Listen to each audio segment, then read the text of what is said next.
الحمد لله رب العالمين والعاقبة للمتقين الصلاة والسلام على رسوله من لا نبي بعد آدم بين الماء والطين وعلى آله وأصحابه وأهل بيته أجمعين أما بعد فأعوذ بالله من الشيطان الرجيم بسم الله الرحمن الرحيم إن الله وملائكته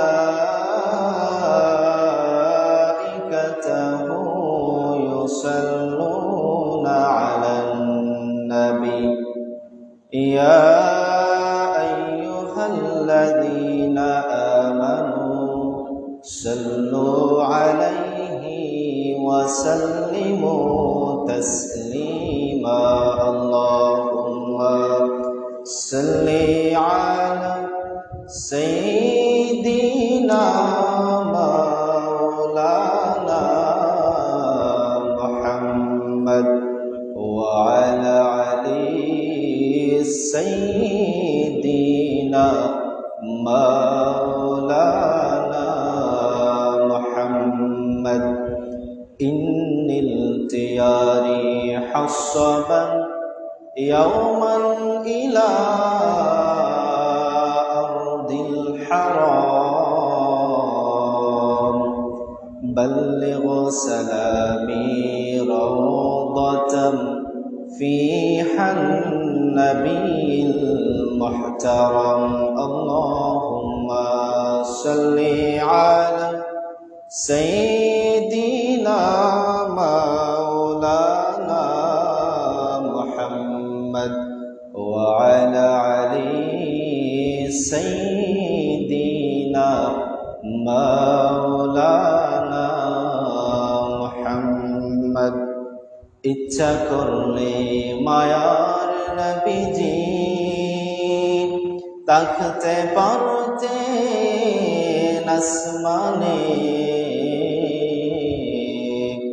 উম্মতেরি মায়ায় নবীজি নেমে আসলেন জমিনে আল্লাহুম্মা সাল্লি আলা সাইয়্যিদিনা মাওলানা মুহাম্মদ ওয়া আলা আলি সাইয়্যিদিনা মাওলানা মুহাম্মদ লা ইলাহা ইল্লাল্লাহ মুহাম্মাদুর রাসূলুল্লাহ সাল্লাল্লাহু আলাইহি ওয়াসাল্লাম।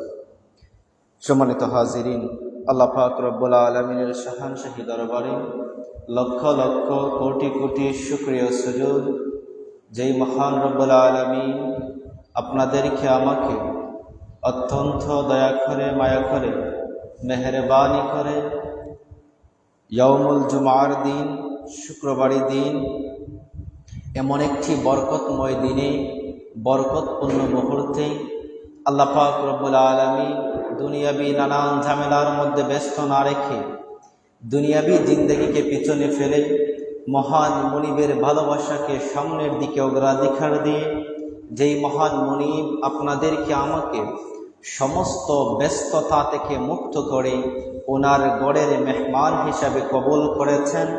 আসেন সবাই মিলে কায়ে মনোবাক্যে হৃদয়ের বদ্ধ কপাটকে উজাড় করে ইসলামী বলে বলিয়ান হয়ে ঈমানেতে দিতে জিয়ান হয়ে সুচ্চ কণ্ঠে ওই মহিয়ান গড়িয়ান মাবুদের শাহানশাহী দরবারে শুকরিয়া তান পত্রিকে বলি আলহামদুলিল্লাহ।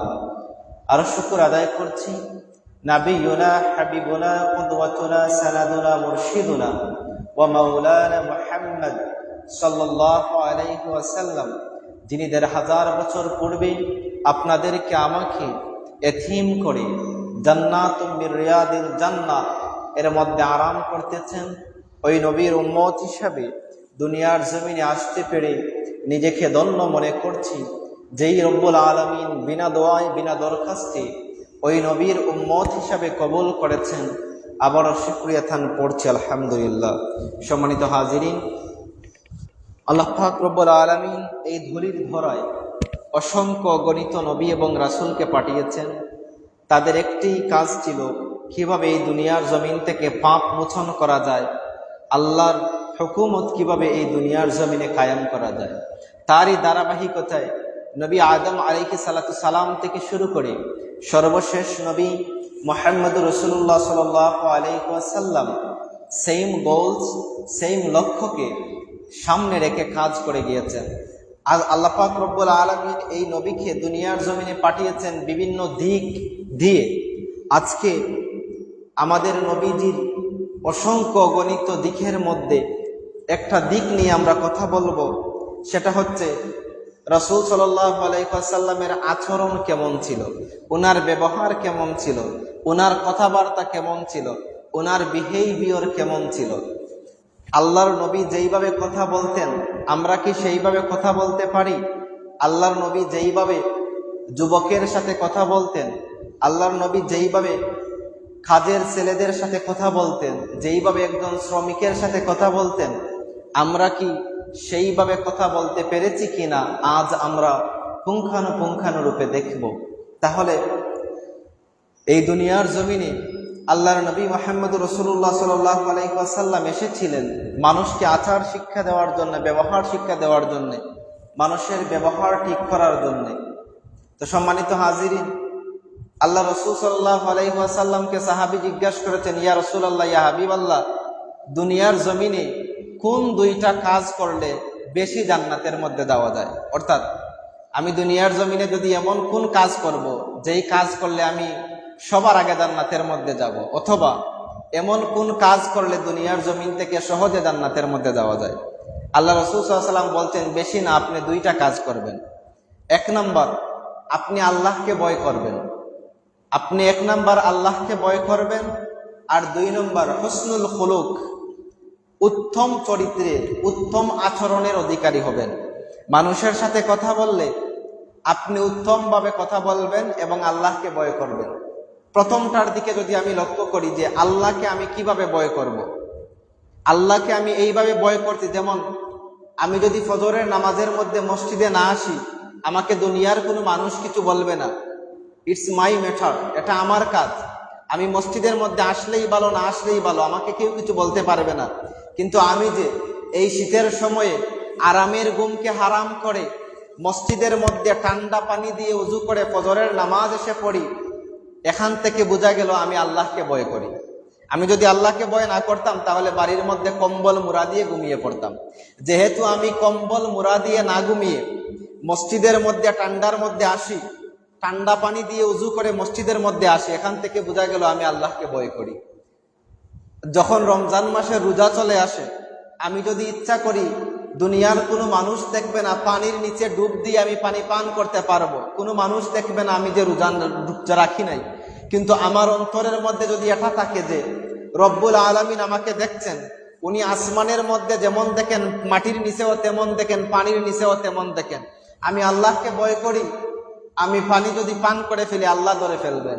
এই চিন্তা যখন, এই চেতনা আমার মস্তিষ্কের মধ্যে কাজ করবে, আমার মাথার মধ্যে কাজ করবে, আমার ব্রেইনের মধ্যে কাজ করবে, এই সময় আপনি ধরে নেবেন যে আপনি আল্লাহকে ভয় করেন। এক। দুই নম্বর, আল্লাহ রাসূল সাল্লাল্লাহু আলাইহি ওয়াসাল্লাম বলছেন, আপনি কথা বললে উত্তম আচরণ করবেন, মানুষের সাথে সুন্দরভাবে কথা বলবেন। একজন মানুষ যদি আপনার কাছে কোনো কিছু চায়, অথবা একজন মানুষ আপনাকে কোনো কিছু বলে, ওই সময় আপনি ট্রাই করবেন, চেষ্টা করবেন যে ওনার সাথে উত্তমভাবে কথা বলার, সুন্দরভাবে কথা বলার। এই দুই কাজ বান্দা যখন দুনিয়ার জমিনে আঞ্জাম দিতে পারবে, করতে পারবে, আল্লাহর নবী বলেছেন কাল কিয়ামতের ময়দানে সেই বান্দার ঠিকানা আল্লাহর জান্নাত হয়ে যাবে। দুই নম্বর, আবু দাউদ শরীফের হাদিসের মধ্যে এসেছে যে আল্লাহ রাসূল সাল্লাল্লাহু আলাইহি ওয়াসাল্লাম বলতেছেন, এই দুনিয়ার জমিনে মানুষ যদি তিনটি কাজ করে তাহলে আল্লাহ পাক রব্বুল আলামিন কাল কিয়ামতের ময়দানে তার জন্য জান্নাতের মধ্যে ঘর বেঁধে রাখবেন। এই দুনিয়ার জমিনে আল্লাহর বান্দা চলতে ফিরতে, দুনিয়াবি জিন্দেগির মধ্যে চলতে ফিরতে যদি 3টি কাজ করে ফেলে, ওই আল্লাহর বান্দার জন্য জান্নাতের মধ্যে আল্লাহ পাক রব্বুল আলামিন ঘর নির্মাণ করবেন। প্রথম নম্বর হচ্ছে, আল্লাহর বান্দা তর্কে লিপ্ত হবে না। যখন দুইজন মানুষ অথবা অপর একজন মানুষ ওনার সাথে কথা বলবে, উনি নিজে সত্য কিন্তু তর্ক হবে, কথা বেড়ে যাবে, এইটা ভেবে আল্লাহর বান্দা যদি নিজে সত্য হওয়ার পরেও সে কথা না বলে, এটা ছেড়ে দেয়, আল্লাহর নবী বলছেন কাল কিয়ামতের ময়দানে বান্দা যখন মারা যাবে, আল্লাহ পাক রব্বুল আলামিন জান্নাতের সর্বোচ্চ জায়গা জান্নাতুল ফেরদাউসের মধ্যে ওই আল্লাহর বান্দার জন্য এক একটা ঘর আল্লাহ নির্মাণ করে রাখবেন। যেমন তার একটা উদাহরণ যদি দেই, একজন মানুষ আপনাকে এসে জিজ্ঞাসা করতে যে গোবিন্দগঞ্জ বাজারের মধ্যে কি ব্রিজ রয়েছে। এখন আপনি এখানে ছোট থেকে বড় হয়েছেন, আপনি জানেন গোবিন্দগঞ্জ বাজারের মধ্যে একটা ব্রিজ সেতু পুল রয়েছে, কিন্তু ওই মানুষটা বলছে সেখানের মধ্যে কোনো ব্রিজ সেতু পুল নাই। আপনি জানেন আছে, কিন্তু ওই মানুষের সাথে কথা বললে তর্কে লিপ্ত হবেন, কথা বেড়ে যাবে। এটা ছেড়ে যদি আপনি বলেন ভাই আপনি যা বলছেন তাই ঠিক, এই যে আপনি ছেড়ে দিলেন, আল্লাহর নবী বলছেন কাল কিয়ামতের ময়দানে আল্লাহ পাক রব্বুল আলামিন আপনাকে জান্নাতের মধ্যে একটা গড় দিয়ে দিবেন। 2 নম্বর, মানুষ হাসাহাসি করে, অহেতুক কথাবার্তা বলে, মানুষ কৌতুক করে, মানুষ হাসাহাসি করে। এখন এই কৌতুক করে যখন মানুষ, এই সময় যদি সে মিথ্যা কথা না বলে, কৌতুকে হোক অথবা দুনিয়ার জমিনে চলতে ফিরতে আল্লাহর বান্দা যদি মিথ্যা কথা না বলে, মানুষকে হাসানোর জন্য অথবা কাঁদানোর জন্য যেই রকম হোক, যেমন দেখা যায় বর্তমান সময়ে ওয়াজের মধ্যে যখন বক্তা বক্তব্য দেন, অহেতুক গল্প বলেন, যেটা কুরআন সুন্নাহের মধ্যে নাই, উনার মন থেকে বানিয়ে গল্প বলেন, মানুষ হাসাহাসি করে, যে মিথ্যা কথাই যে বলে মানুষকে উনি হাসালেন, এটা গর্হিত কাজ। আল্লাহর নবী বলছেন ওই বান্দা, কোনো বান্দা যখন মানুষকে হাসানোর জন্যে মিথ্যা কথা না বলে সত্য কথা বলে হাসাবে। যেমন আমি যদি একটা উদাহরণ দেই, বাবুল মিজাহ হাদিসের কিতাবের মধ্যে রয়েছে কৌতুকের অধ্যায়। আল্লাহর নবী রাস্তা দিয়ে হেঁটে যাচ্ছেন, একজন বৃদ্ধা মহিলা ওনাকে জিজ্ঞাসা করছেন, ইয়া রাসূলুল্লাহ, ইয়া হাবিবাল্লাহ, আমি কি জান্নাতের মধ্যে যাব?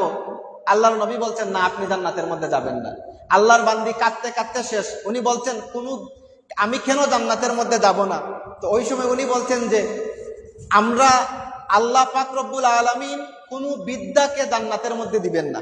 অর্থাৎ আপনি তো এখন বৃদ্ধ, আপনি যখন জান্নাতের মধ্যে যাবেন তখন আল্লাহ আপনাকে যুবতী বানিয়ে জান্নাতের মধ্যে দিবেন। তাহলে এই যে আল্লাহর নবী উনার সাথে একটু হাসাহাসি করলেন, এটা কিন্তু সত্য ছিল যে আপনি যখন 80 বছরের বয়স, এখন আপনার আল্লাহ আপনাকে যখন জান্নাতের মধ্যে দিবেন, আপনি 80 বছরের বৃদ্ধ থাকবেন না, 30 থেকে 32 বছরের যুবক হয়ে জান্নাতের মধ্যে যাবেন। তো আল্লাহর নবী বলছেন যে মানুষকে হাসানোর জন্য যদি কোনো বান্দা কৌতুকের মধ্যে মিথ্যা কোনো কথা না বলে, আল্লাহ তার জন্য কাল কিয়ামতের ময়দানে জান্নাতুল ফেরদাউস সবথেকে উঁচু, এখানের মধ্যে আল্লাহ তাকে একটা গড় দিয়ে দিবেন। 3 নম্বর, আল্লাহর নবী বলছেন ওই মানুষের জন্য আল্লাহ পাক রব্বুল আলামিন একটা গড় জান্নাতের মধ্যে রাখবেন, যেই মানুষটা উত্তম আচরণ করে মানুষের সাথে। অর্থাৎ আপনাকে একজন মানুষ কথা বলেছেন, আপনি যদি তার সাথে হেসে কথা বলেন, মুচকি হেসে কথা বলেন, তাহলে আল্লাহর নবী বলেছেন এটা একটা সদকা হয়ে যাবে। অর্থাৎ যেমন কোনো মানুষ যদি গরিব থাকেন, যে উনি বলেন আল্লাহর রাস্তায় আমি যে সদকা করব, তেমন কোনো টাকা পয়সা নাই, আপনার জন্য সিম্পল হিসাব, আপনার সাথে যখন কোনো মানুষের দেখা হবে, সালাম করবেন, আপনিও সালামের উত্তর দিবেন, আপনি সালাম করলে উনিও সালামের উত্তর দিবেন, আপনি তার সাথে হেসে কথা বলবেন। আল্লাহর নবী বলছেন যখন তাবাসসুম, মুস্কি হাসা হয়, এই সময় বান্দার নামায় আমলের মধ্যে সদকার সওয়াব এসে যায়। সুবহানাল্লাহ। সম্মানিত হাজিরিন, তো আজকের বক্তব্যের মেইন বিষয় হচ্ছে যে আল্লাহর রাসূল সাল্লাল্লাহু আলাইহি ওয়াসাল্লামের আচরণ, নবীজি কেমন আচরণ ছিল আর আমাদের আচরণ কেমন। ওয়াজটা একটু তিতা হবে, স্বাভাবিক, কারণ প্রত্যেকদিন যদি আপনার সুন্দর সুন্দর কথা বলি, সুবহানাল্লাহ, আলহামদুলিল্লাহ আপনারা বলেন, তাহলে এটা হবে না। মাঝে মধ্যে তিতারও কিছু দরকার রয়েছে, কারণ এই মিম্বরের মধ্যে বসেই আল্লাহর নবীজি সমাজকে চেঞ্জ করেছেন। যেই আরবের সমাজের মধ্যে একজন নারীর কোনো দাম ছিল না। যেই আরবের সমাজের মধ্যে একজন নারীকে পণ্য হিসাবে বুক করা হতো, যেই আরবের সমাজের মধ্যে কন্যা সন্তান দুনিয়ার জমিনে আসলে জীবন্ত তাকে কবর দেওয়া হতো, সেই মসজিদের নববীর মিম্বরের মধ্যে বসে বসে মুহাম্মদুর রাসূলুল্লাহ যখন ওয়াজ করতেন, বক্তব্য দিতেন, এই বক্তব্য থেকে আরবের মানুষ এতটুকু সভ্য হয়েছিল, একটা মানুষ যখন মক্কা থেকে মদিনার একা পথে একটা মহিলা যখন হেঁটে যেত, এই সময় ওই মহিলার দিকে তাকানোরও কোনো মানুষের সাহস ছিল না।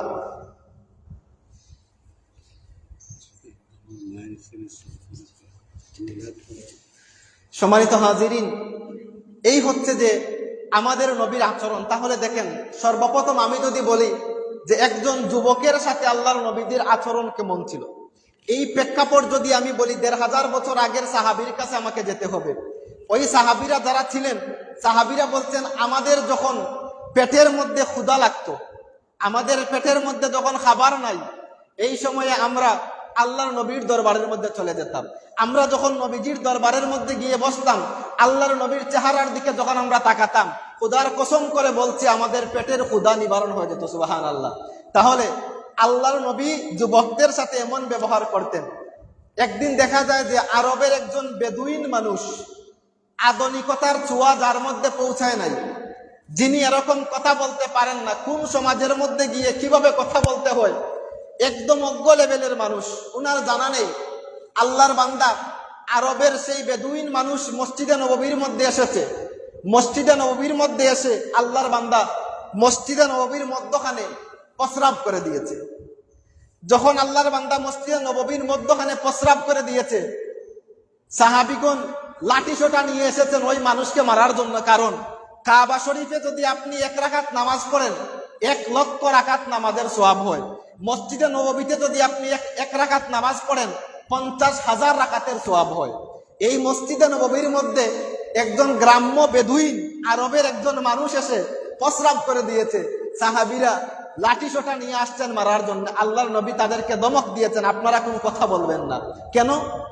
এই মানুষটা এখন প্রস্রাব করতেছে, আপনি যদি তাকে ডাকেন তার প্রস্রাবের মধ্যে সমস্যা হবে। কারণ দেখেন, যদি ওয়াশরুমে একজন মানুষ যায়, আপনার মধ্যে এরকম একটা কমন সেন্স থাকতে হবে যে আপনি ওই বাথরুমের মধ্যে গিয়ে যদি দরজার মধ্যে ধাক্কা দিতেই থাকেন যে আপনি বাহির হন। এটা কোনো কমন সেন্সের মধ্যে পড়ে না। আল্লাহর বান্দার হাজত বিদায় তো ওয়াশরুমের মধ্যে গিয়েছে, বাথরুমের মধ্যে তো হাজতের জন্য গিয়েছে। যদি তার হাজত না থাকতো তাহলে তো বাথরুমে যাওয়ার প্রয়োজন ছিল না। এই যে কমন সেন্স, এগুলা থাকতে হবে। কোনো একজন বান্দা প্রস্রাব করছে, আপনি তাকে গিয়ে ডাক দিয়েন না, তার প্রস্রাবের মধ্যে আপনি বাধা দিবেন না। এট দ্য সেম থিং, আল্লাহর নবী যখন ওই আরবের গ্রাম্য বেদুইন মানুষ মসজিদে নববীর মধ্যখানে প্রস্রাব করে দিয়েছে, আল্লাহর নবী সাহাবীদেরকে বলেছেন তাকে আপনারা ধমক দিয়েন না। প্রস্রাব শেষ করে গ্রাম্য বেদুইন যখন চলে যাচ্ছে, আল্লাহর নবী সাহাবীদেরকে বলছেন, হে আমার সাহাবীরা, বালতি দিয়ে পানি নিয়ে আসো। এই বালুর মধ্যে যখন পানি দিয়ে দিবে, সেই প্রস্রাবের যে অপবিত্র ছিল সেটা চলে যাবে। সুবহানাল্লাহ। আল্লাহর নবী সেখান থেকে একটু সামনে গিয়েছেন, গিয়ে সেই বেদুইনকে বলেছেন যে এটা আমাদের মসজিদ, পবিত্রতার জায়গা, বুঝিয়ে বলেছেন। বুঝাতে দেরি হয়েছে। বেদুইন বলছে, যেই ধর্মের পবিত্র জায়গার মধ্যে প্রস্রাব করে দিয়েছি, তারপরেও আমাকে বিন্দু মাত্র আঘাত করা হয় নাই। আমার ধর্মের মন্দিরের মধ্যে গিয়ে যদি আমি প্রস্রাব করতাম, আমার একটা পিঠও মাটির মধ্যে পড়তো না। যেই ধর্মের শীর্ষ কেন্দ্র মসজিদের মধ্যে আমি প্রস্রাব করে দিয়েছি, কিন্তু আমাকে আঘাত করা হয় নাই, ভালোবাসা দেওয়া হয়েছে। এটাই তো সত্য ধর্ম। কালিমা পড়ে মুসলমান হয়ে গিয়েছে, বলেন সুবহানাল্লাহ। তাহলে it's the beauty of Islam, এটাই হচ্ছে ইসলামের সৌন্দর্য। সম্মানিত হাজিরিন, তাহলে আমরা এখন দেখলাম যে আল্লাহর নবী যুবকের সাথে কেমন আচরণ করতেন। এখন যদি আপনার মসজিদে কোনো বেদুইন মানুষ, অর্থাৎ বেদুইন বলতে আজকের সমাজের যেমন উনার কাছে আধুনিকতা বুঝেন না, কোন সমাজে কিভাবে কথা বলতে হয় বুঝেন না, উনি এসেও যদি আপনার মসজিদে প্রস্রাব করে দেয়, আপনার উচিত হচ্ছে যে আল্লাহর নবীর সেটা কাজে লাগানো, তাকে দমক না দিয়ে তাকে বুঝিয়ে বলা। সম্মানিত হাজিরিন, এরপরে দেখেন আল্লাহর নবী ওই যুবকদের জন্য দোয়া করতেন, সাহাবীদের জন্য আল্লাহর নবী দোয়া করতেন। কেমন দোয়া করতেন একটু যদি আমি দেখি, যে আল্লাহর নবী মুহাম্মদুর রাসূলুল্লাহ সাল্লাল্লাহু আলাইহি ওয়াসাল্লাম ওয়াশরুমের মধ্যে গিয়েছেন, বাথরুমের মধ্যে গিয়েছেন, এই সময় যখন বাহির হয়ে এসেছেন, বাহির হয়ে আসার পরে আল্লাহর নবী দেখেন একটা পানির পাত্রের মধ্যে কিছু পানি রাখা। এই সময় মুহাম্মদ রাসূলুল্লাহ সাল্লাল্লাহু আলাইহি ওয়াসাল্লাম জিজ্ঞাসা করলেন যে এই যে পানির পাত্র, এই পানির পাত্রের মধ্যে কি রাখা রয়েছে? উনি বলছেন যে এই পানির পাত্রের মধ্যে পানি রাখা। তো আল্লাহ রাসূল সাল্লাল্লাহু আলাইহি ওয়াসাল্লাম অবাক হয়ে গেলেন, আমি ওয়াশরুমের মধ্যে গিয়েছি, বাথরুমের মধ্যে গিয়েছি, কিন্তু উনি জানেন না কে একজন মানুষ পানি রেখে গিয়েছে। আল্লাহর নবী এসে বলছেন এই পানিটা কে রেখেছে? এই সময় একজন সাহাবী বলছেন যে আব্দুল্লাহ ইবনু আব্বাস রাদিয়াল্লাহু তাআলা আনহু এই পানিটা রেখেছেন। এই সময় আল্লাহর নবী আল্লাহর কাছে দোয়া করেছেন, রব্বুল আলামিন আমার ভাই আব্দুল্লাহ ইবনু আব্বাস, ওই ছোট্ট ছেলে, তার মনের মধ্যে এরকম ধারণা হয়েছে যেহেতু আল্লাহর নবী ওয়াশরুমের মধ্যে গিয়েছেন, বাথরুমের মধ্যে গিয়েছেন, উনি যখন বাহির হয়ে আসবেন আল্লাহর নবী ওযু করবেন, এজন্য উনি ওযুর পানি নবীজি না বলা সত্ত্বেও রেখে গিয়েছেন। আল্লাহর নবী দোয়া করেছেন যে আমার এই ভাই যেহেতু একটা জ্ঞানের কাজ করেছে, সে জ্ঞানের পরিচয় দিয়েছে, রব্বুল আলামিন আমার ভাইকে আপনি আপনার কালাম কুরআন বুঝার মতো তৌফিক দান করেন। আমরা ইতিহাসের কিতাবে দেখতে পাই যে বিদায় হজ্জের সময় আব্দুল্লাহ ইবনু আব্বাসের বয়স ছিল মাত্র 13 বছর। একজন 13 বছরের বাচ্চা এমন ভাবে কোরআন বুঝেছেন, আজ পর্যন্ত যারা কোরআন নিয়ে অনার্স মাস্টার্স করেন সমস্ত মুফাসসিরদের মাথার তাজ যিনি, উনি হচ্ছেন আব্দুল্লাহ ইবনু আব্বাস রাদিয়াল্লাহু তাআলা আনহু। কিসের জন্য হয়েছে? আল্লাহর নবীর দুয়ার বরকতে। এট দা সেম টাইম আমি যদি এনাদার পারসন ধরেন আরেকজন ব্যক্তির কথা বলি, উনি হচ্ছেন আনাস রাদিয়াল্লাহু তাআলা আনহু, যিনি আমাদের নবীজির খাদিম ছিলেন। 10 বছর আমাদের নবীজির খেদমত করেছেন। আল্লাহর নবী যখন মক্কা থেকে মদিনায় হিজরত করে গেলেন, তলাআল গিলমানু ফিত তুরুকে, তলাআল হিলাল ওয়াল গিলমানু ফিত তুরুকে ইউনাদু ইয়া মুহাম্মাদু ইয়া রাসূলুল্লাহ, ইয়া মুহাম্মাদু ইয়া রাসূলুল্লাহ। মদিনার সমস্ত ছোট্ট ছোট্ট শিশুরা, বৃদ্ধরা রাস্তার দুই পাশে দাঁড়িয়ে গেলেন। তারা বললেন তলাআল বাদরু আলাইনা মিন সানিয়াতিল ওয়াদা ওয়াজাবা শুকরু আলাইনা মা দাআ লিল্লাহি দা। আমাদের কাছে ওয়াদা পর্বত থেকে পূর্ণিমার চাঁদ মুহাম্মদুর রাসূলুল্লাহ সাল্লাল্লাহু আলাইহি ওয়াসাল্লাম তাশরিফ এনেছেন, তার শুকরিয়া আদায় করা আমাদের উপর ওয়াজিব হয়ে গিয়েছে। এইভাবে নবীজিকে স্বাগত জানালেন। যখন আল্লাহর নবী গিয়ে একটা ঘরের মধ্যে তাশরিফ আনলেন, মদিনার সমস্ত মানুষেরা আল্লাহর নবীর দরবারের মধ্যে যান এবং যার যা তৌফিক রয়েছে সেই তৌফিক অনুযায়ী হাদিয়া দান করেন। এই সময়ে আনাস রাদিয়াল্লাহু তাআলা আনহুর মা উনি কি করতেন যে উনি দেখতেন সমস্ত মানুষ নবীর কাছে চলে যাচ্ছেন, নবীর কাছে চলে গিয়ে উনাকে হাদিয়া দিচ্ছেন, কিন্তু আমার তো হাদিয়া দেওয়ার মতো টাকা পয়সা কোনো কিছু নাই, আমি কি দিব? মনের মধ্যে একটা জ্বালা। ছোট্ট ছিলেন আনাস রাদিয়াল্লাহু তাআলা আনহুকে সাথে নিয়ে গেছেন। ইয়া রাসূলুল্লাহ, ইয়া হাবিবাল্লাহ, আপনি হিজরত করে মদিনার মধ্যে আসছেন, নবীজি আমার দেওয়ার কিছু নাই, আমার কোনো অর্থ সম্পদ নাই। ইয়া রাসূলুল্লাহ, ইয়া হাবিবাল্লাহ, 10 মাস 10 দিন তাকে আমি পেটের মধ্যে রেখেছি, আমার রক্ত থেকে বড় হওয়া সেই সন্তান আনাসকে আমি আপনার দরবারের মধ্যে রেখে গেলাম। সেই আনাস বিন মালিককে যখন উনার মা উনার কাছে রেখে গেলেন, এই সময় আনাস বিন মালিকের জন্য আল্লাহর নবী দোয়া করেছেন, রব্বুল আলামিন আমার সাহাবী আনাসের সম্পদকে তুমি বাড়িয়ে দাও, তার সন্তানকে তুমি বাড়িয়ে দাও, অর্থাৎ তাকে সম্পদ দাও এবং সন্তান দাও। আনাস বিন মালিক বলছেন আল্লাহর নবীজি যখন দোয়া করেছেন, দোয়া করার ফলে মদিনা শরীফের মধ্যে প্রত্যেক খেজুর গাছের মধ্যে প্রত্যেক মৌসুমে একবার খেজুর আসতো, কিন্তু আমি আনাস রাদিয়াল্লাহু তাআলা আনহুর খেজুরের বাগানের মধ্যে বছরে 2 বার খেজুর আসতো। কিসের জন্য? আল্লাহর নবী দোয়া করেছেন যে আমার সাহাবী আনাসের মালের মধ্যে সম্পদের মধ্যে বরকত দেন। শুনলে আশ্চর্য হবেন, আনাস বিন মালিকের সন্তান ছিল 78 থেকে 80 জন। এক বর্ণনার মধ্যে এসেছে 78 জন, আরেক বর্ণনার মধ্যে এসেছে 80 জন। এখন তো আমাদের পুরা গোষ্ঠী মিলাই এই 70 থেকে 80 জন সন্তান হওয়া সম্ভব না। কেন হয়েছে? যে আল্লাহর নবী দোয়া করেছেন যে আমার সাহাবী আনাসের মালের মধ্যে বরকত দান করেন এবং আমার সাহাবী আনাসের সম্পদের মধ্যেও বরকত দান করেন। সম্মানিত হাজিরিন, এই ছিল আমাদের নবীর আচরণ, যা হচ্ছে যুবকদের সাথে। এরপরে আপনি যদি দেখেন যে আল্লাহর নবীর আচরণ কেমন ছিল খাদেমের সাথে। খাদেম বলতে ধরেন বর্তমান সময়ে আপনার যে কাজের মানুষ, ঘরের মধ্যে যে আপনার কাজের মানুষগুলা থাকেন, উনাদের সাথে আল্লাহর নবীজির কেমন আচরণ ছিল। কিন্তু দুঃখের বিষয় হলেও সত্য, আমরা দেখতে পাই যে বর্তমান সময়ে কাজের লোকদের সাথে যেমন আচরণ করা হয় এটা কখনো কাম্য নয়। আমরা ওই সোশ্যাল মিডিয়ার সুবাদে দেখতে পাই যে কাজের মহিলাকে চুলার মধ্যে শিক গরম করে তার পিঠের মধ্যে দাগ দেওয়া হয়। সামান্য কোনো কিছু একটা মিস্টেক করলে তার পিঠের মধ্যে দাগ দেওয়া হয়, এমনও আমরা দেখতে পাই। তবে দেখেন, আজকে আমি শুরুতেই বলছি ওয়াজটা কিছু তিতা হবে, কারণ নবীজি কেমন ছিলেন আর আমি কেমন এটা আমাকে বুঝতে হবে।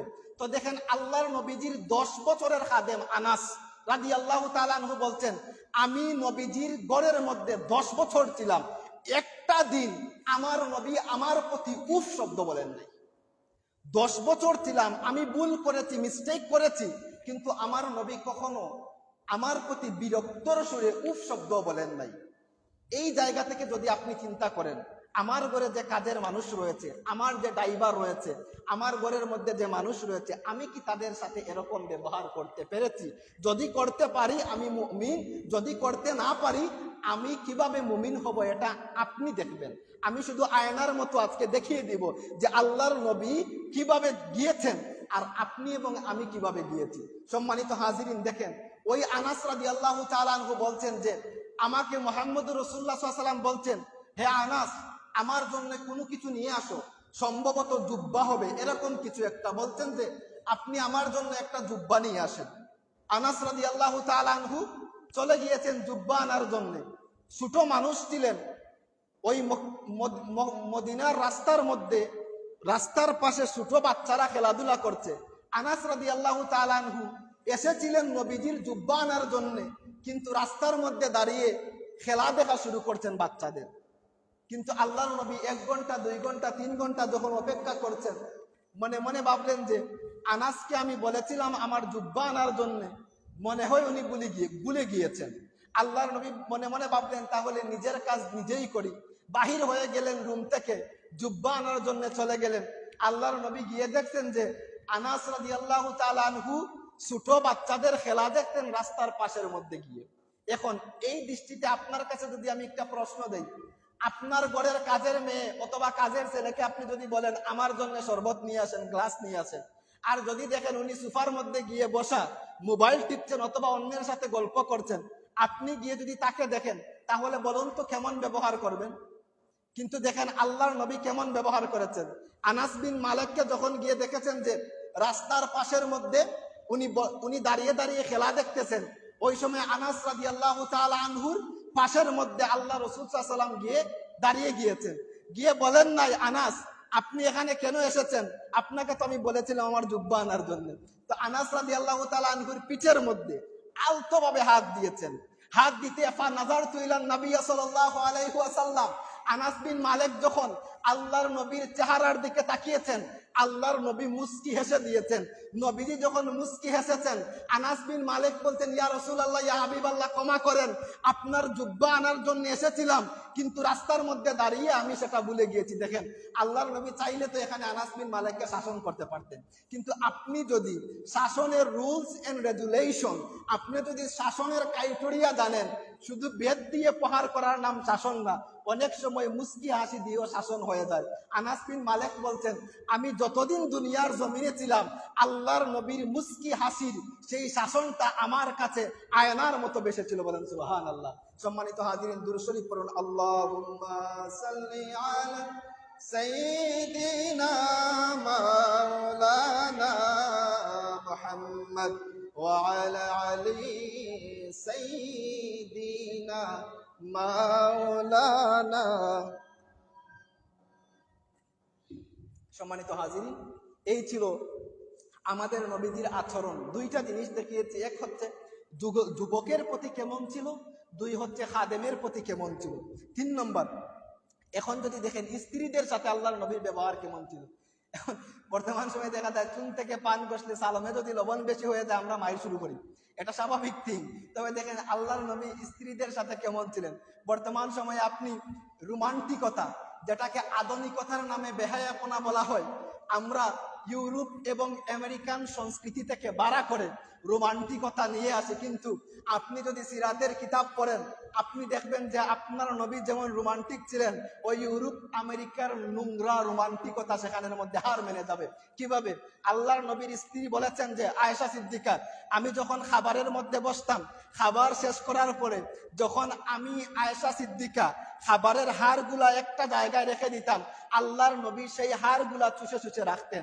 আমি আয়েশা সিদ্দিকা যেই গ্লাস দিয়ে পানি পান করতাম, আল্লাহর নবী সেম জায়গা দেখতেন, কোন জায়গা দিয়ে আমি পানি পান করেছি, আল্লাহর নবী সেই জায়গা দিয়ে পানি পান করতেন। তাহলে রোমান্টিকতা আপনার ইউরোপ আমেরিকা থেকে শেখার দরকার নাই।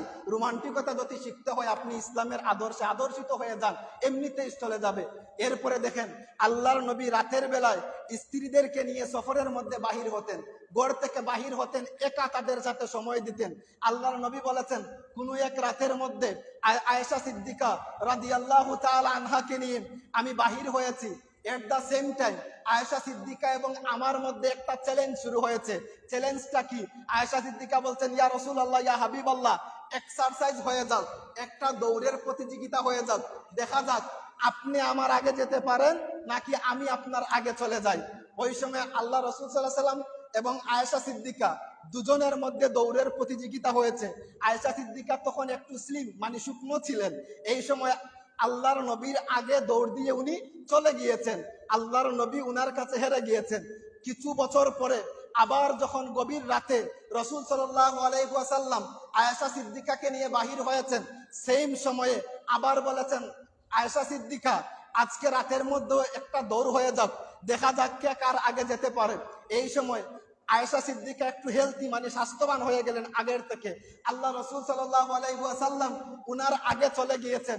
এই সময় রাসূল সাল্লাল্লাহু আলাইহি ওয়াসাল্লাম বলছেন, আয়েশা সিদ্দিকা, মনে আছে কি কিছু বছর আগে যখন আপনি শুকনো ছিলেন, আমাকে হারিয়েছিলেন, আজ আমি মুহাম্মদুর রাসূলুল্লাহ সাল্লাল্লাহু আলাইহি ওয়াসাল্লাম আপনাকে হারিয়ে আমার আগের দৌড়ের সেটা উসল করে নিলাম। সুবহানাল্লাহ। তাহলে এখন দেখেন স্ত্রীদের সাথে আল্লাহ রাসূল সাল্লাল্লাহু আলাইহি ওয়াসাল্লামের কেমন আচরণ ছিল। তাহলে আমরা যারা এখনো খারাপ ব্যবহার করি, তাহলে আমাদের উচিত সেখান থেকে বাহির হয়ে এসে ভালো ব্যবহার করা। সম্মানিত হাজিরিন, এরপরে যদি দেখেন যুদ্ধের মধ্যে যারা বন্দী হন, যুদ্ধের মধ্যে যারা বন্দী হন তাদের সাথে আল্লাহর নবীর কেমন আচরণ ছিল। যারা বন্দী বলতে এই যে বিভিন্ন জেলের মধ্যে যারা কয়েদি, প্রিজনার ইংলিশে বলা হয়, প্রিজনার অফ ওয়ার, যারা যুদ্ধক্ষেত্রে বন্দী হন। যেমন বর্তমান সময়ে আমরা একটা জানি যে কয়েকদিন আগে আমরা দেখি যে আয়নাগর একটা নাম শুনেছি সবাই। তো এখানের মধ্যে যারা বন্দী ছিলেন উনারা কিন্তু যুদ্ধক্ষেত্রে অপরাধী না, উনারা বন্দী ছিলেন ধরেন এই কোনো একটা কাজ করেছেন তাদেরকে সেখানের মধ্যে রাখা হয়েছে এরকম। তো যুদ্ধক্ষেত্রে যারা বন্দী হন, যুদ্ধ হয়েছে দুইজনের মধ্যে, আপনার শক্তি বেশি, তাকে হত্যা না করে বন্দী করে আপনি নিয়ে এসেছেন, এরকম মানুষের সাথে আল্লাহর নবীর কেমন ব্যবহার ছিল। দেখেন ইসলামের প্রথম যুদ্ধ বদরের যুদ্ধের সময় যখন আল্লাহ রাসূল সাল্লাল্লাহু আলাইহি ওয়াসাল্লাম 70 জনকে বন্দী করেছেন, 70 জনকে বন্দী করার পরে আল্লাহর নবী বলেছেন যে তাদেরকে আপনারা উত্তম ব্যবহার করবেন তাদের সাথে। আনসারীদেরকে বলেছেন আপনারা যা খাবেন তাদেরকে একটু ভালো খাবার খাওয়াবেন। যুদ্ধে যারা বন্দী হয়েছেন, একজনের ঘটনা যদি আমি বলি তাহলে বুঝতে পারবেন যে আল্লাহর নবী কতটা সেনসিটিভ ছিলেন যুদ্ধের ক্ষেত্রে। ওনার নাম হচ্ছে সুমামা ইবনু উসাল রাদিয়াল্লাহু তাআলা আনহু। উনি কেমন ছিলেন? উনাকে বন্দী করা হলো, মসজিদে নববীর কুঠির মধ্যে উনাকে বেঁধে রাখা হলো। এই সময় আল্লাহ রাসূল সাল্লাল্লাহু আলাইহি ওয়াসাল্লাম উনার কাছে এসেছেন, এসে বলছেন, সুমামা ইবনু উসাল, আপনার অবস্থা কেমন? উনি বলছেন, মুহাম্মদ সাল্লাল্লাহু আলাইহি ওয়াসাল্লাম, আপনি যদি চান আমাকে মারতে পারেন, আপনি যদি চান আমাকে বাঁচাতেও পারেন। এই সময় আল্লাহ রাসূল সাল্লাল্লাহু আলাইহি ওয়াসাল্লাম বলছেন, দেখেন আপনি যদি মুসলমান হয়ে যান তাহলে আপনি আমাদের ভাই হয়ে যাবেন, আপনার জানমাল আমরা নিরাপত্তা দিব। এই সময় আল্লাহর নবী বাড়ির মধ্যে চলে গিয়েছেন। বাড়ির মধ্যে চলে যাওয়ার পরে ভালো কিছু রান্না করেছেন, ভালো কিছু রান্না করে বন্দির জন্য মসজিদে নববীর মধ্যে পাঠিয়ে দিয়েছেন। দ্বিতীয় দিন আবার নবীজি এসেছেন, এসে উনাকে ইসলামের দাওয়াত দিচ্ছেন, বলছেন আপনি ইসলাম ধর্ম গ্রহণ করে ফেলেন, আপনাকে আমরা কোনো কিছু করব না। আবার নবীজি বাড়ির মধ্যে গিয়েছেন, উটের দুধ দহন করেছেন নিজে, উটের দুধ দহন করে আল্লাহর নবী ওই বন্দির জন্য পাঠিয়ে দিয়েছেন, বলেছেন যে ওই গরম গরম দুধ বন্দিকে দিয়ে আসো। এই সময় ওই বন্দি বলছেন যে উনি আশ্চর্য হয়ে গিয়েছেন যে মুসলমানরা কি তাদের বন্দীদের সাথে এরকম আচরণ করে। ওই সময় আল্লাহর নবী আবার এসেছেন, আবার এসে বলছেন, আপনি যদি চান এখন এখানের মধ্যে থাকতে পারেন, আবার আপনি যদি চান এখন এখান থেকে চলে যেতে পারেন। এই সময় আল্লাহর নবী ওনার হাতের মধ্যে যে বাঁধ ছিল, হাতের বাঁধ খুলে দিয়েছেন। সাহাবীরা বলছেন, ইয়া রাসূলুল্লাহ, ইয়া হাবিবাল্লাহ, আপনি হাতের বাঁধ কেন খুলে দিলেন? আপনি হাতের বাঁধ খুলে দিবেন না। উনি যদি চলে যায়, উনি পরে আমাদেরকে মেরে ফেলবে, উনি আমাদের সাথে বিশ্বাসঘাতকতা করবে।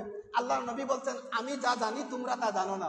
এই সময় আল্লাহর নবী ওই বন্দীকে ছেড়ে দিলেন, উনি চলে গেলেন। মক্কা মদিনা শরীফের পাশে একটা খেজুরের বাগান ছিল, সেখানের মধ্যে একটা কূপ ছিল। কূপের মধ্যে গেলেন, কূপের মধ্যে যাওয়ার পরে গোসল করলেন, গোসল করে অজু করলেন, অজু করে আবার উনি কাম ব্যাক করে মসজিদে নববীর মধ্যে চলে আসলেন। আল্লাহর নবী বলছেন, আপনি চলে গেলেন না কেন? আপনাকে আমি বলেছিলাম আপনি চলে যান, আপনি এখন থেকে মুক্ত, আপনি আবার কেন চলে আসলেন? এই সময় উনি বলছেন, ইয়া রাসূলুল্লাহ, ইয়া হাবিবাল্লাহ, আপনি আমাকে কালিমাতুশ শাহাদাত পড়ান, কালিমাতুশ শাহাদাত পড়িয়ে আমাকে ইসলামের ছায়াতলে নিয়ে আসেন। ইয়া রাসূলুল্লাহ, ইয়া হাবিবাল্লাহ, কিছুক্ষণ আগে আমার কাছে সবথেকে নিকৃষ্ট নাম ছিল মুহাম্মদ। ইয়া রাসূলুল্লাহ, ইয়া হাবিবাল্লাহ, এখন আমার কাছে সবথেকে ভালোবাসার নাম হচ্ছে মুহাম্মদ। ইয়া রাসূলুল্লাহ, ইয়া হাবিবাল্লাহ, কিছুক্ষণ আগে আমার কাছে সবথেকে নিকৃষ্ট ধর্মের নাম ছিল ইসলাম। ইয়া রাসূলুল্লাহ, ইয়া হাবিবাল্লাহ, এখন আমার কাছে সবথেকে ভালো ধর্মের নাম হচ্ছে ইসলাম। ইয়া রাসূলুল্লাহ, ইয়া হাবিবাল্লাহ, কিছুক্ষণ আগে আমার কাছে সবথেকে নিকৃষ্ট শহরের নাম ছিল মদিনা। ইয়া রাসূলুল্লাহ, ইয়া হাবিবাল্লাহ, এখন আমার কাছে সবথেকে উত্তম শহরের নাম হচ্ছে মদিনা। কেন? উনি বলতেন যে আমি বন্দিত্ব থাকা অবস্থায় আমার সাথে যে আচরণ করেছেন, আপনার আচরণে আমি মুগ্ধ হয়েছি, আপনার আচরণের কাছে আমার মাথাকে নত করেছি, আমি ইসলাম ধর্ম গ্রহণ করে ফেলেছি। বলেন সুবহানাল্লাহ। It's the beauty of Islam. এটাই হচ্ছে ইসলামের সৌন্দর্য। আপনি যদি এই মানুষকে প্রহার করেন, যখন উনি বন্দী ছিলেন, চাইলে তো উনাকে হত্যা করা যেত, উনাকে হত্যা করলে উনি কখনো মুসলমান হতেন না। উনাকে ভালোবাসা দেখিয়েছেন যে ইসলাম এটাই করে। একজন বন্দির ক্ষেত্রে যদি মুহাম্মদুর রাসূলুল্লাহ সাল্লাল্লাহু আলাইহি ওয়াসাল্লাম এমন ব্যবহার করেন, তাহলে আমাদের কি করা উচিত? সম্মানিত হাজিরিন, একজন মানুষকে যদি উনি কেমন মানুষ আপনি যদি এটা জানতে চান, তার বাহির দেখে আপনি কখনো তাকে চিনবেন না। বাহিরের মধ্যে সবাই ভালো, পরহেজগার বোঝা যায়, কিন্তু উনার ড্রাইভার, উনার স্ত্রী এবং উনার ঘরে যে কাজ করে, এই তিনজন মানুষ যদি বলে উনি ভালো মানুষ, আপনি বুঝে নিবেন উনি ভালো। আর এই তিনজন মানুষ যদি বলে উনি ভালো না, তাহলে বুঝে নিবেন উনার মধ্যে ভেজাল রয়েছে। কারণ বাহিরের মধ্যে আমরা সবাই সুন্দর করে চলতে পারি, বাহির আমাদের ফিটফাট, কিন্তু ভিতরের মধ্যে কি রয়েছে এটা বুঝতে হলে আপনি ঘরের মানুষকে জিজ্ঞাসা করতে হবে। ঘরের মানুষ যদি বলেন ভালো, উনি হচ্ছেন ভালো, উনি যদি খারাপ বলেন তাহলে খারাপ। সম্মানিত হাজিরিন, তাহলে এতক্ষণ যাবৎ আমরা আল্লাহ রাসূল সাল্লাল্লাহু আলাইহি ওয়াসাল্লামের যে আচরণগুলা, কার সাথে কি আচরণ করতেন শুনছিলাম। সর্বশেষ আমি বলবো, ছোট ছোট বাচ্চাদের সাথে আল্লাহর নবীর কেমন আচরণ ছিল। আল্লাহর নবীর ছোট বাচ্চাদের সাথে কেমন আচরণ ছিল, আমাদেরও উচিত ছোট বাচ্চাদের সাথে এরকম আচরণ করা। প্রথমত হচ্ছে, আল্লাহর নবীজি যখন কোনো বাচ্চাকে দেখতেন, এই সময় তার মাথার মধ্যে হাত বুলিয়ে দিতেন। যেই বাচ্চার মাথার মধ্যে হাত বুলিয়ে দিতেন, সেই বাচ্চার মাথা চুলে ঘন হয়ে যেত। আল্লাহর নবীর এটা ছিল একটা আদত। এমনকি আল্লাহর নবী বলেছেন, কোনো বান্দা যদি একজন এতিম যার বাবা মারা গিয়েছেন, উনাকে যদি কাছের মধ্যে নিয়ে আসে, তার মাথার মধ্যে যদি হাত বুলিয়ে দেয়, তার মাথার মধ্যে যত চুল রয়েছে ওই বান্দার নামায় আমলের মধ্যে তত নেকি দেওয়া হবে। বলেন সুবহানাল্লাহ। তাহলে শুধু নামাজ পড়লেই যে নেকি, আর নামাজ না পড়লে নেকি পাবেন না, এরকম কিছু না। আপনি নামাজের পরে ছোট্ট ছোট্ট কাজ যদি করেন, একজন এতিম, ভাই হোক, পাতিদা হোক, যেই হোক, গ্রামের হোক, পাশের গ্রামের হোক, তার মাথার মধ্যে হাত দেন, যদি হাতটা বুলিয়ে দেন, তার মাথার মধ্যে যত চুল রয়েছে আপনার নামায় আমলের মধ্যে তত নেকি দেওয়া হবে। সম্মানিত হাজিরিন, 2 নম্বর, আল্লাহর নবীর আরেকটি অভ্যাস ছিল যে যখন কোনো বাচ্চার সাথে উনার দেখা হতো, উনি মিষ্টান্ন খেজুর চিবাতেন, খেজুর চিবিয়ে খেজুরের রস তার মুখের মধ্যে দিতেন। বৈজ্ঞানিক দিক থেকে যদি আপনি এটাকে বলেন, বিজ্ঞানীরা বলে যে যখন কোনো বাচ্চা দুনিয়ার জমিনে আসে, তার মুখে যদি আপনি নিজে চিবিয়ে খেজুরের রস দেন, খেজুর, স্পেশালি খেজুর যাকে ইংলিশে ডেট বলা হয়, যদি এটা দেন, তাহলে ওই বাচ্চার যে রক্তর যে একটা সঞ্চালন হয় শরীরের মধ্যে, তার রক্তর সঞ্চালনটা বেশি হয়ে যায়। তো ১৫০০ বছর আগে যখন আলট্রাসোনোগ্রাফি ছিল না, বিজ্ঞান ছিল না, মুহাম্মদুর রাসূলুল্লাহ সাল্লাল্লাহু আলাইহি ওয়াসাল্লাম যখন কোনো বাচ্চা উনার কাছে চলে যেত, আল্লাহর নবী খেজুর চিবিয়ে রস তার মুখের মধ্যে দিয়ে দিতেন। ১৫০০ বছর পরে বিজ্ঞান বলেছে এটাই হচ্ছে আপনার স্বাস্থ্যর জন্য যেমন উপকারী, এটাই হচ্ছে ইসলামের সৌন্দর্য। তো আপনি চেষ্টা করবেন যখন কোনো বাচ্চা আপনার কাছে হয় আপনিও এরকম করা। সম্মানিত হাজিরিন, ৩ নাম্বার, আল্লাহর নবীর সামনে যখন কোনো বাচ্চা আসতো, আল্লাহর নবী তাকে সালাম দিতেন। নবীর সামনে যখন কোনো বাচ্চারা আসতো তাকে সালাম দিতেন। কিন্তু এই বিষয়টা বর্তমান সময়ে পাহাড় হয়ে দাঁড়িয়েছে। এই এই এই সময়ে বলেন আর যেই সময়ে বলেন, আমরা এটা থেকে পিছিয়ে কিভাবে। আমি চাই গ্রামের মধ্যে যারা মুরব্বী মানুষ, উনারা কেউ কখনো ছোট বাচ্চারে সালাম দেন না। কথাটা যদিও খারাপ হয়, এটাই সত্য, যা সত্য তাহা বলতে হবে, যদিও তিতা লাগে, সমস্যা নেই। দেখেন, আপনি যে সমস্ত বাচ্চারা আপনাকে সালাম দিবে কোথাও লেখা নেই। আল্লাহর নবী যদি বাচ্চাদেরকে সালাম দেন, তাহলে আপনি নবী থেকে তো বড় মুরব্বী সাহেব না, আপনার উচিত সালাম দেওয়া। আপনি চিন্তা করে দেখবেন, এরকম অনেক কেস আমাদের কাছে আসে যে আমি রাস্তা দিয়ে হাঁটি, গ্রামের একটা বাচ্চাও আমার সালাম দেয় না। কেন দেয় না? আপনি কি একদিন চিন্তা করেছেন? আপনি গিয়ে বলেন উনি বড় অসভ্য, অমুকের ছেলে অমুক বড় অসভ্য, সে আমাকে সালাম দেয় না। তাহলে আপনি কি একবার চিন্তা করেছেন কেন ও আপনাকে সালাম দেয় না? আমি গ্যারান্টি দিয়ে বললাম, যে আপনাকে সালাম দেয় না মুরব্বী সাহেব, আপনি একাধারে তাকে যদি 3 দিন সালাম দেন, চতুর্থ দিন যখন বাচ্চা আপনার সামনে দিয়ে যাবে অটোমেটিক্যালি সালাম দিবে। কারণ এটা আমার নবীর সুন্নাত। ছোট বড়কে সালাম দিবে, বড় ছোটকে সালাম দিবে। আমি ইমাম সাহেব, আমি একদম চললাম রাস্তা দিয়ে, গ্রামের যা মানুষ সবে আমারে সালাম দিবে। আমি ইমাম সাহেব, বাক্কা বড় মানুষ, আমি কেউরে সালাম দিব না। এই যে অহংকার আমার ভিতরের মধ্যে আসছে, খুদার কসম করে বলছি, এরকম অহংকার থাকলে আমি ইমাম সাহেব হয়ে মসজিদে নামাজ পড়ালে কাজ হবে না, জাহান্নাম আমার ঠিকানা হবে। কারণ আমার মনের মধ্যে অহংকার, আমি বড় মানুষ। এট দ্য সেম টাইম যদি গ্রামের কোনো মানুষ উনি বলেন যে আমি মুরব্বী, সবাই আমাকে সালাম দিবেন, আমি কাউকে সালাম দিব না, তাহলে আপনিও বুঝে নিবেন এই অহংকারের কারণে আপনার ঠিকানা জাহান্নাম হবে। তো সম্মানিত হাজিরিন, আল্লাহর নবী যখন কোনো বাচ্চার সাথে দেখা হতো, আল্লাহর নবী সর্বপ্রথম তাকে সালাম দিতেন। এমনকি ঘরের মধ্যে যখন যাইতেন, স্ত্রীকেও আগে সালাম দিতেন। কিন্তু আমরা সব সময় বসে থাকি যে দুনিয়ার সব মানুষ আমাকে সালাম দিবেন আর আমি একা সালামের জবাব দিব। এখন আপনি যদি সওয়াবের দৃষ্টিতে দেন, একজন মানুষ যদি আপনাকে সালাম দেয় সে 90 নেকি পাবে। আপনি যদি জবাব দেন তাহলে আপনি 10 নেকি পাবেন। তাহলে আপনার ব্যবসা লাভ কোন দিকে? সালাম দেওয়ার মধ্যে লাভ নাকি সালাম নেওয়ার মধ্যে লাভ? আসলে সালাম যে দেয় এ যে ছোট, আর সালাম যে নেয় এ বড়, এটা কোনো ম্যাটার না। অর্থাৎ আল্লাহর নবী বলেছেন, কেউ যদি আগে সালাম দেয় তাহলে সে অহংকার থেকে মুক্ত। কেউ যদি আগে সালাম দেয় সে অহংকার থেকে মুক্ত। এখন আপনারা কেউ সালাম দিল, আসসালামু আলাইকুম, আপনি কি করলেন? উনি সালাম দিয়েছিলেন পূর্ব দিকে, আপনি চাইলেন পশ্চিম দিকে। পশ্চিম দিকে চাইয়া আপনি সালামের উত্তর দিলেন কি না আল্লাহর বান্দা শুনেই নাই। উনি বলতেন আসসালামু আলাইকুম, আপনার প্রতি শান্তি বর্ষিত হোক। আপনার কর্তব্য আপনি জুড়ে বলতেন ওয়া আলাইকুমুস সালাম, আপনার প্রতিও শান্তি বর্ষিত। কিন্তু অনেকে আমরা জানিই না, আমরা বলি আলাইকুম সালাম। আলাইকুম সালাম মানে কি? তা তোমার মৃত্যু হোক। আল্লাহর বান্দা দোয়া করে বলছেন আসসালামু আলাইকুম, আপনার উপর শান্তি বর্ষিত হোক। আপনি বলছেন আলাইকুম সালাম, তোমার মৃত্যু হোক। না, এটা আপনার বলা উচিত ওয়া আলাইকুমুস সালাম, আপনার উপরও আল্লাহর শান্তি বর্ষিত হোক। তো সম্মানিত হাজিরিন, এই দৃষ্টিকোণ থেকে এগুলা যাতে আমরা দেখি যে একজন মানুষ আপনাকে সালাম দিয়েছেন, আপনার উচিত উনার চেহারার দিকে তাকিয়ে আপনি বলা ওয়া আলাইকুমুস সালাম, আপনার উপরও শান্তি বর্ষিত হোক। তাকে জিজ্ঞাসা করা আপনি কেমন আছেন, হাসি মুখে। যখন হাসি মুখে বলবেন, আল্লাহর নবী বলেছেন হাসি মুখে আপনি যখন কথা বলবেন প্রত্যেকটা কথা এক একটা শ্রদ্ধায় পরিণত হয়ে যাবে। বলেন সুবহানাল্লাহ। শুধু নামাজ পড়ে মসজিদে আসলে সমস্যা নেই, কিন্তু আপনি রাস্তার মধ্যে হাঁটলেও সওয়াব অর্জন করতে পারবেন। সম্মানিত হাজিরিন, আল্লাহ পাক রব্বুল আলামিন আমাকে সহ সবাইকে যেন এই বিষয়টার প্রতি খেয়াল রাখার তৌফিক দান করেন।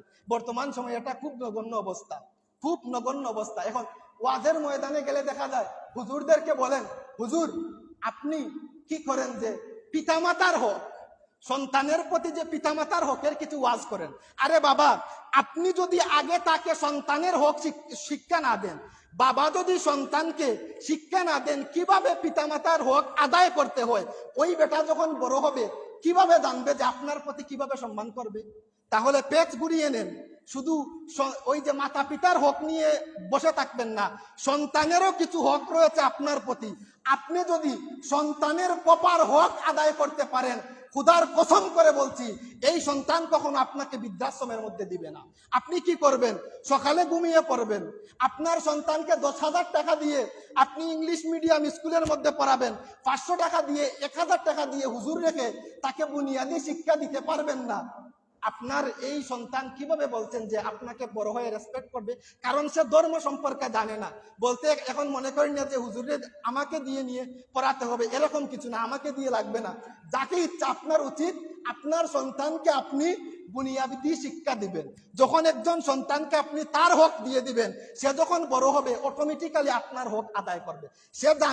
সে যখন জানবে উনি আমার বাবা, উনি সম্মান পাওয়ার যোগ্য, তখন সে দেখবেন এমনিতেই সম্মান দিবে। কিন্তু সে জানে না আমার বাবাকে কিভাবে। এমনও রয়েছে যে উনি শুধু ইংলিশ আর ইঞ্জিনিয়ারিং পড়িয়েছেন, যখন মারা যায় সন্তান কিভাবে গোসল দিতে হয় বাবাকে জানে না, কিভাবে ডিলা কুলুপ করাতে হয় বাবাকে সেভাবে জানে না। নিজের সন্তান যদি আপনাকে গোসল না দেয়, তাহলে আপনার এই সন্তান দুনিয়ার জমিনে রেখে আর না রেখে লাভটা কি হলো? মসজিদের ইমাম সাহেবের দায়িত্ব না গিয়ে আপনাকে গোসল দেওয়া। আপনার সন্তানের উচিত আপনার গোসল দেওয়া, আপনার সন্তানের উচিত আপনার জানাজার নামাজ পড়ানো। একজন সন্তান যদি একজন বাবার জানাজার নামাজ পড়ান, 70 জন ওলিও যদি এসে নামাজ পড়ান, ওই সন্তানের জানাজার নামাজটা উত্তম হয়ে যাবে। তাহলে আমারে নিয়ে আপনি জানাজার নামাজ পড়িয়ে লাভ নাই। আপনি এরকম ভাবে তৈরি করেন, আপনার সন্তানকে তৈরি করেন, যাতে আপনি মারা যাওয়ার পরে এটলিস্ট আপনার কবরের পাশে গিয়ে রব্বির হামহুমা কামা রাব্বায়ানি সাগীরা বলতে পারে। একজন সন্তান যদি তার বাবার কবরের মধ্যে গিয়ে পাড়ের মধ্যে দাঁড়িয়ে বলে রব্বির হামহুমা কামা রাব্বায়ানি সাগীরা, আল্লাহর নবী বলছেন ওই বান্দা যদি পাহাড় পরিমাণ গুনাহ করে দুনিয়ার জমিন থেকে যায়, সন্তানের তেলাওয়াতের কারণে সমস্ত গুনাহকে আল্লাহ ক্ষমা করে দিবেন। সুবহানাল্লাহ। সম্মানিত হাজিরিন, যেই কথাগুলো বলছি শুনতে হয়তো খারাপ লাগবে, কিন্তু আমি আজকে শুরুতেই বলেছি যে কথাগুলো আজকের তিতা হবে। আমি আজ আয়না, যেমন আপনি আয়নার মধ্যে যখন দাঁড়াবেন আপনার চেহারা আপনি দেখতে পাবেন, এরকম আজ আমি একটা আয়না আপনার সামনে দেখালাম যে আপনি এই আয়নার মধ্যে দেখেন আপনার কি কি করার রয়েছে, আপনি কি কি করলে কি কি ফায়দা পাবেন, আর কি কি আপনি করলে কি কি ব্যাড ইফেক্ট আপনি পাবেন। সম্মানিত হাজিরিন, তাহলে ওভারঅল আজকের আলোচনা যদি আমি বলি, আল্লাহ রসুল সাল্লাল্লাহু আলাইহি ওয়াসাল্লামের আচরণ কেমন ছিল শিশুদের প্রতি, আল্লাহ রসুলের আচরণ কেমন ছিল কাজের ছেলে মেয়ের প্রতি, আল্লাহ রসুলের আচরণ কেমন ছিল যুদ্ধবন্দীদের প্রতি, আল্লাহ রসুলের আচরণ কেমন ছিল যুবকদের প্রতি, এই টোটাল 4টা টপিকের উপর আমি কথা বলেছি। আরো ছিল কিন্তু সময় সংকীর্ণ থাকার কারণে বলতে পারছি না। আল্লাহ পাক রব্বুল আলামিন এই 4টা বিষয়ে, যেই 4টা বিষয় আজকে বললাম, আমাকে এবং আপনাদেরকে সবাইকে যেন মানার তৌফিক দান করেন। সবাই বলুন আমিন। ওয়া আখির দাওয়ানা আনিল হামদুলিল্লাহ।